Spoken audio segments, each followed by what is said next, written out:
Tata.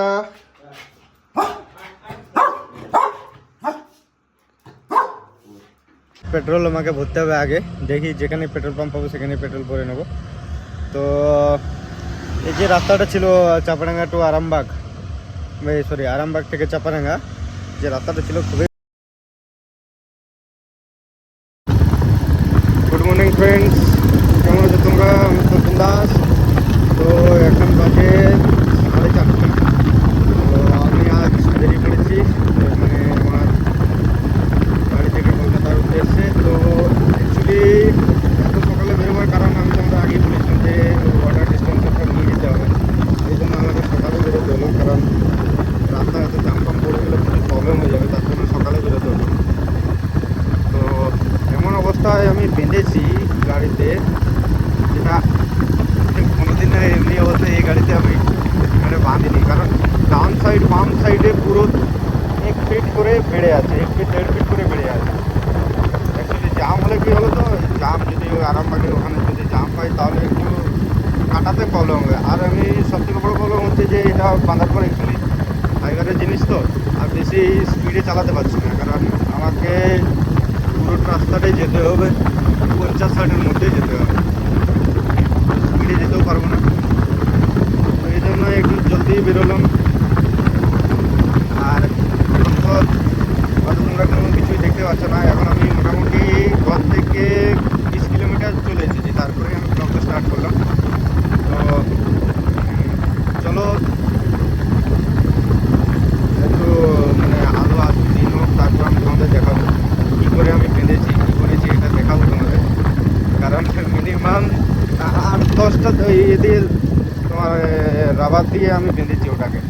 মানে এমন নয় যে এটা খুলে যাবে, খুলে তো যাবে না, কিন্তু অ্যাকচুয়ালি ফাইবারের জিনিস তো বেশি জোর চালালে যদি রাস্তায় গেলে এরকম খচ যদি কিছু পড়ে না, জোরে যদি পড়ে তাহলে হয়তো ক্র্যাক আসার সম্ভাবনা থাকবে।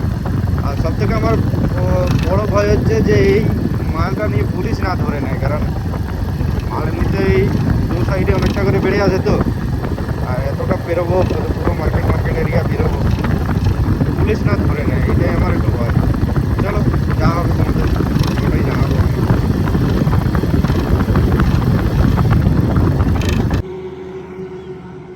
দেখো কি সুন্দর এখন সূর্যটা জাস্ট উঠছে। আর এটা অনেক দিন পর দেখলাম, কারণ সকালে তো তেমন ওঠা হয়নি, আর রাইডিংয়ে গেলে তখন হয়তো দেখি, কিন্তু এটা অনেক দিন পর দেখলাম। দেখো জাস্ট উঠছে।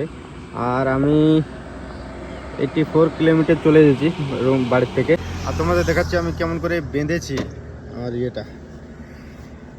চলো দেখো, এটা নিয়ে যাচ্ছি। এটা যাওয়া মানে মানে এত ইয়ে করে চালাতে হচ্ছে যে আমি কি বলবো।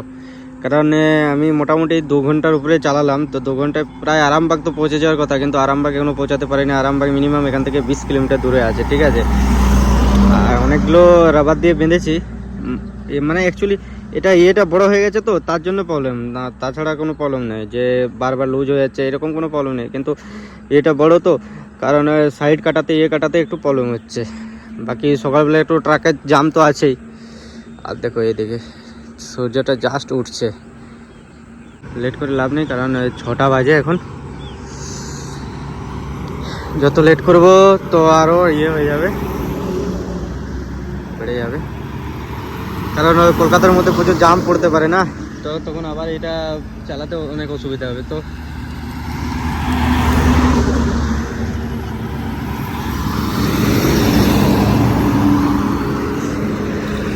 তো এটা আরামবাগ মার্কেট জাস্ট ক্রস করছি। আর এখন বাজে 6:17। তো একটু প্রবলেম হচ্ছে গাড়িটা চালাতে, কারণ পেছনে এত বড় ইয়েটা না। তো দেখো এই বাস যাচ্ছে, আমাকে একটু কাটাতে অসুবিধা হচ্ছে।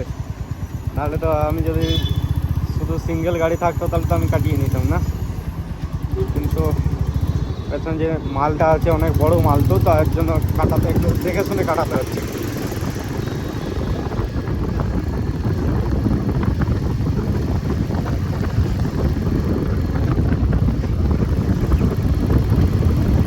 এখন একদম সকালবেলা তো একদমই ভিড় নেই, দেখো রাস্তা পুরো ক্লিয়ার, এর জন্যই আমি চালাতে পারছি, নাহলে যদি আরও জাম ফাম থাকতো না তাহলে প্রচুর প্রবলেম হতো, প্রচুর প্রবলেম। আর এই জন্যই আমি চেষ্টা করেছিলাম, মানে আমার তো টার্গেট ছিল যে 3টের সময় বেরোবো।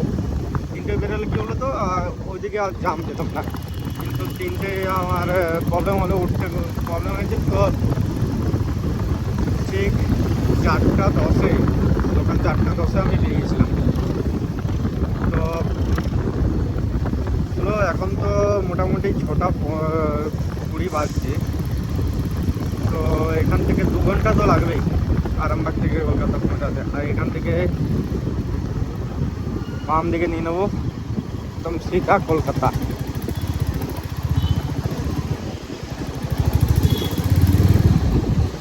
এখান থেকে চাপাডাঙ্গা পর্যন্ত রাস্তা খুবই ভালো পাবো, ডবল ওয়ে রাস্তা পাবো। তারপর চাপাডাঙ্গা থেকে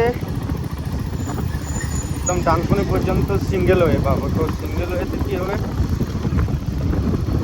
একটু জাম থাকতে পারে, কারণ ওখানে অনেকগুলো মার্কেট পার করবো। তো চাপাডাঙ্গা থেকে পুরো মার্কেট পার করে যেতে হবে, একটু জাম থাকতে পারে। তো আমার তো দেখো এমনিতে 2 ঘন্টা লাগার কথা, কিন্তু হয়তো 2.5 ঘন্টা বা 3 ঘন্টা লেগে যেতে পারে ওই এখান থেকে। চলো না, কি আছে, 8:30টায় পৌঁছাবার কথা, 9টা 9:30টায় পৌঁছাবো, কি আছে, কোনো অসুবিধা নেই।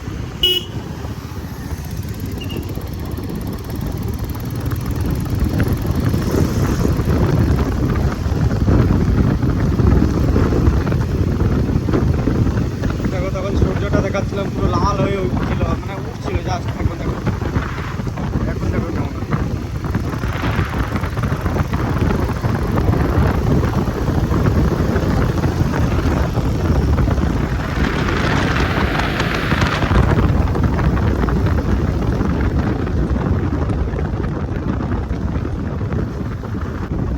গাড়িতে আমার পেট্রোলও লাগবে, তা পেট্রোল ভরতে হবে, দেখি চাপাডাঙ্গার পরেই ভরবো আমি ভাবছি। তো যা পেট্রোল আছে এখন আপাতত 20-25 কিলোমিটার যাবে। প্লাস রিজার্ভে তো 5 লিটারের রিজার্ভ, এটা রিজার্ভে আমি চালাতে চাই না এই গাড়িটা। আর মানে সবসময় চেষ্টা করি যে রিজার্ভ পড়ার আগে পেট্রোল ভরে দেবে। তো রিজার্ভ পড়তে এখন মোটামুটি 20 কিলোমিটার তো যাবে। তো 20 কিলোমিটার এখান থেকে 20-22 কিলোমিটারই চাপাডাঙ্গা। তো চলো চাপাডাঙ্গার পরেই পেট্রোল ভরবো। জিও পেট্রোল পাম্প আছে, কিন্তু এখানে ভরবে না, ওখান থেকেই ভরে নেবো। দেখো এখন বাজে 7টা, আর আমি পৌঁছে গেছি, চাপাডাঙ্গা পার করে গেছি। তো গাড়িতে পেট্রোল আমাকে ভরতে হবে আগে, দেখি যেখানে পেট্রোল পাম্প পাবো সেখানে পেট্রোল ভরে নেবো। তো এই যে রাস্তাটা ছিল চাপাডাঙ্গা টু আরামবাগ, আরামবাগ থেকে চাপাডাঙ্গা যে রাস্তাটা ছিল, খুবই ভালো রাস্তা, মানে একদম নতুন এই রাস্তাটা হয়েছে। আমি ওটাই স্পিডে চালাতে পেরেছি, কারণ কোনো জার্কিং হচ্ছিল না। এই জন্য স্পিডে চালিয়ে আমি মোটামুটি 22 কিলোমিটার রাস্তা 25 মিনিটের মধ্যে এলাম। তো চলো, এখান থেকে চণ্ডীতলা আছে 36 কিলোমিটার এখনও যেতে হবে। তারপর থেকে ওখান থেকে আমার বাড়ি চণ্ডীতলা থেকে আমি ডানকুনি হয়ে যাব না, কারণ চণ্ডীতলা থেকে ডান দিকে নিয়ে নেব। ডানকুনি হয়ে যদি যাই তাহলে, কারণ এই মালটা নিয়ে কলকাতা ওই রাস্তাতে কিছু প্রবলেম হতে পারে। তো আমি ভাবছি যে চণ্ডীতলা থেকে ডান দিকে নিয়ে নেবো। ডান দিকে নিলে একটু গ্রামের রাস্তা টাইপের আছে। তো জগদীশপুর এসব হয়ে মোটামুটি 10-15 কিলোমিটারের মধ্যে পৌঁছে যাব, মানে 40-50 কিলোমিটার এখনও বাকি আছে আমার ঘর পৌঁছাতে। তো পেট্রোল ভরতে হবে, এখানে দেখি কোথায় পেট্রোল পাম্প, যেটাই সামনে পাবো সেটাই ভরে নেব। পুরো 3 ঘন্টা গাড়ি চালাচ্ছিলাম, সকাল 4টে থেকে 7টা বাজে এখন। তো একটু এখানে রেস্ট নিলাম, মানে রেস্ট বলতে 10 মিনিট দাঁড়িয়েছিলাম এই চাপাডাঙ্গা পার করে। গাড়িতে পেট্রোলও অনেক কম আছে, তো পেট্রোলও ভরতে হবে। দেখি আগে যেখানেই পেট্রোল পাম্প আছে সেখানেই পেট্রোল ভরে নেবো। চলো।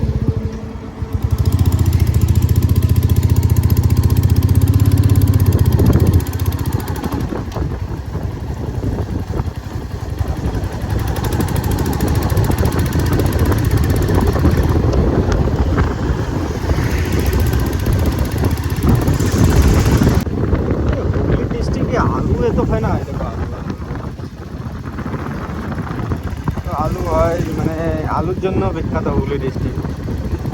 পুরো মাঠে মাঠ পুরো আলু।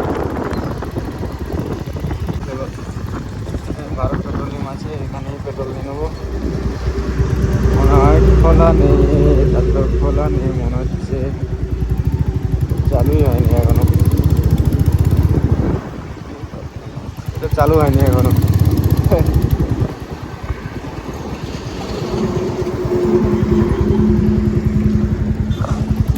চলো আগে কোথাও যদি পেট্রোল পাম্প পাই সেখান থেকে নিয়ে নেবো। পেট্রোল পাম্প তো অনেক আছে এখানে।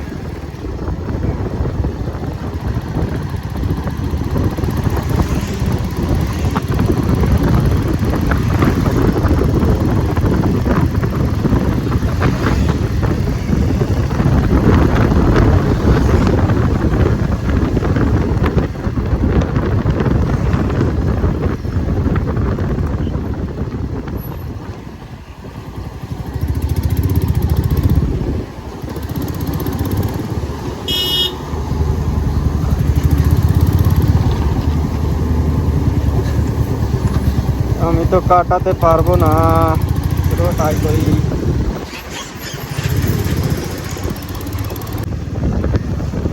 জায়গার নাম অয়াম পাহাড়, পিয়াসারা।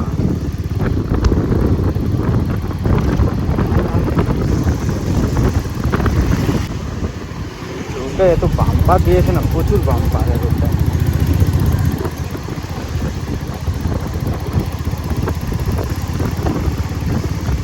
পুরোটা মার্কেটে এলাকা, মার্কেট হয়ে যেতে হয় বুঝলে তো, এখানে বাম্পার প্রচুর দেওয়া থাকে, বাম্পার। আরে আমি তো ভুলে গেছিলাম পেছনে আমার মাল আছে, আমি বাসটাকে কাটালাম পুরো একদম টাচ করে করে, টাচ হয়নি মানে টাচ হয়ে যেত এরকম ভাবে।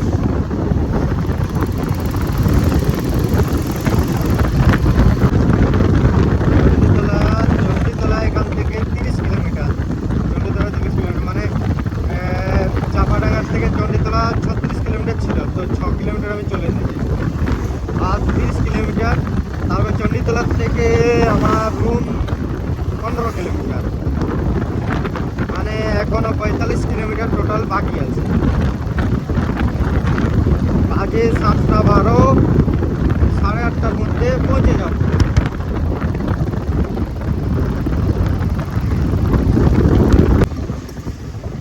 এই তো পেট্রোল পাম্প এখানে তো চালু আছে, চলো পেট্রোল নিয়ে নিই। ফাইনালি পৌঁছে গেলাম, এখন বাজে 8:30, তো 4.5 ঘন্টা লাগলো পৌঁছাতে। চলো এবার খুলতে হবে আমাকে, চলো খুলে নিই, তারপর আনবক্সিং করবো এটার। পৌঁছাতে দেখো পপি আমার জন্য করছে, ওয়েট করছে, ওখানে বসতে বলেছে ওকে। আমি বলি আগে এই মালটা খুলে নিই, বস। দেখো আসার পরে আমি ওটা খুলে দিলাম, আনবক্সিং করে দিলাম, তো দেখলাম ভালোই আছে, কোনো অসুবিধা হয়নি, আস্তে আস্তে আস্তে কিছু মতলব ড্যামেজ হয়নি। তো দেখো দেখো এই জিনিসটাই, এটা এনলাম, হাইট মিনিমাম 3.5 ফুট। তো এখানে যে 3টে সুইচ আছে, মাঝেরটা নর্মাল, এটা মানে গরম জল, এটা নর্মাল জল, এটা ঠান্ডা জল। আর এখানে এখানে 2টো সুইচ দেওয়া আছে, এই 2টো সুইচ দেওয়া আছে। এটা মানে কোল্ড কোল্ড মানে ঠান্ডা জলের জন্য এটা অন করে রাখতে হবে, আর এটা গরম জলের জন্য অন করে রাখতে হবে, তাহলে গরম জল হবে, আর এটা ঠান্ডা অন করলে ঠান্ডা জল হবে। তো বাকি কম্প্রেসার সব দেওয়া আছে। এটাই ছোটো কম্প্রেসারটা, ছোটো মানে নর্মাল যে ফ্রিজে দেওয়া থাকে আমাদের সিঙ্গেল ডোরের ফ্রিজে, ওর থেকে অনেক ছোট। আর এখানে মিনিমাম ঠান্ডা করলেও আই থিঙ্ক 1-1.5 লিটার জল ঠান্ডা করে, তারপর ওই জলটা বার হয়, তারপর আবার 5 মিনিট পর আবার 1-1.5 লিটার জল ঠান্ডা হবে, এরকম ব্যাপার হয়। ঠিক আছে চলো এটা আমি জল ঢালি দেখি। এবার এখানে আমি ফিটিং করে দিয়েছি। আর প্রথমবার কি হলো, জলটা উপরে উপরে দিতে যেয়ে না অনেক জল পড়ে গেল নিচে। তো চলো পরের বারে কী করতে হবে বলো তো, এই ফুল যদি থাকে না, তো ফুল দেওয়া যাবে না, কিছুটা কম করে নিতে হবে, নাহলে অতটা হাইটে তুলতে হচ্ছে না, তো পড়ে যাবে। তো এই জন্য একটু কম করে নিতে হবে। তো ফিটিং করে নিচ্ছি। এখন আমি লাইন দেবো না, কারণ এমনিতেও কম্প্রেসারে গ্যাস আছে, তো তো এতটা এলো, তো গ্যাসটা আপ ডাউন কিছু হয়, তো মিনিমাম 6-7 ঘন্টা পর লাইন দেওয়া উচিত কম্প্রেসারের জন্য। তো এমনি নর্মাল জল বেরোচ্ছে এখানে, এটা নর্মালটা বেরোচ্ছে, আর হট থেকে বেরোচ্ছে। সুইচ দিলে এগুলো মানে সব বেরোবে, নর্মালে বেরোবে, কিন্তু ওখানে সুইচ যেখানে দেওয়া নেই, এই জন্য হটও করবে না আর কোল্ডও করবে না। তো চলো পরে আমি দেখাবো কেমন ঠান্ডা হচ্ছে না হচ্ছে, পরে বলবো তোমাদের। দেখো রুমে এসেই 8:30টার মধ্যে আমি পৌঁছেছিলাম, তারপর এসে বাদে আসার পথে মাছ নিয়ে এলাম, তো মাছের রান্না আর ভাত রান্না করলাম। তো আজকে ভাত রান্না করলাম। তো আজকে এমনিতে টায়ার্ড হয়ে গেছি, তো আমি আজকে অফিসে যাব না, ওয়ার্ক ফ্রম হোম করবো। তো জলদি জলদি চলো খেয়ে নিই, তো ওয়ার্ক ফ্রম হোমে বসতে হবে। দেখো সকাল থেকে ওয়ার্ক ফ্রম হোম করছিলাম, ওখানে এই মাত্রই আমার বন্ধ হলো, কারণ এখন কমপ্লিট করলাম। তো সকালে এসে রান্নাবান্না করে খাওয়া দাওয়া করে যে বসেছিলাম, জাস্ট এই কমপ্লিট করতে পারলাম। আর 2-3 দিনের ছুটিতে গিয়েছিলাম, তো তো কাজের চাপ একটু বেশি থেকে যায় যখন ছুটিতে যাই না, তারপরে যখন আসি তখন একটু কাজের চাপ থেকেই যায়। আর কালকে এমনিতেই আমার ইয়েতে আছে, কালকে ফিল্ডে যাব আমি। আর চলো এখন দেখি কি, সকালে তো এমনিতেই যখন আমি আসি তখন টুকটাক কিছু মার্কেটিং করে নিয়ে এসেছিলাম, তো এখন আর মার্কেটিং করতে যাব না, যা আছে ওটাই রান্না করব, প্লাস খেয়ে নেবো। আজ পাবনও আসবে, রাতে আসবে, ট্রেন মিনিটও লেট। তো একসঙ্গে গিয়েছিলাম, যেদিন গিয়েছিলাম আমি আর ও একদিনেই বেরিয়েছিলাম এখান থেকে, আর আজকে আমি সকালে এসেছি, ও বিকেলে আসছে। তো ওকে আনতে যেতে হবে, ও হয়তো রাতের বেলায় যখন ট্রেন আসবে তখন আনতে যেতে হবে। তো রান্নাবান্না করে নিই, কারণ অনেক লেট হবে। চলো রান্নাবান্না কমপ্লিট করে নিলাম, আর প্রচুর গরম পড়ে গেছে কলকাতায়। তো এখন আমি বেরোবো, রান্না করে নিলাম, এখন বেরোবো, পবনকে আনতে যাচ্ছি। আর তারপরে এসে বাদে একসঙ্গেই খাবো। তো পবনের এখন বাজে 10:30 বাজে, তো পবনের ট্রেন বললো যে সামনাসামনি চলে এসেছে, তো ওকে আনতে যাবো এখন, তারপরে একসঙ্গেই খাবো। আর চলো, ভিডিওটা যদি ভালো লাগে প্লিজ লাইক করো, সাপোর্ট করো, একটু সাবস্ক্রাইব করে নিও। চলো বাই।